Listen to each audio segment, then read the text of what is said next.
আমি থাকি ঢাকায়, তো আমারে এই শ্যামবাড়িতে দাঁড় করায় মারার চেষ্টা করে। আমার অবস্থান বোঝার চেষ্টা করো।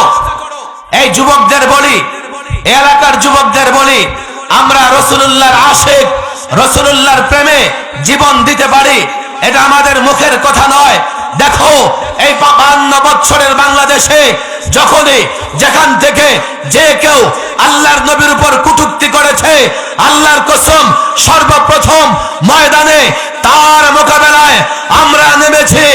আগামীতে কিয়ামত পর্যন্ত যখনই আমার নবী, আমাদের নবী আকায়ে মদিনা মুহাম্মদে আরবি কি দিয়ে কেউ কুৎসা রচনা করবে, ব্যঙ্গচিত্র করবে, আল্লাহর নবীর সুন্নাহর বিরোধিতা করবে, এই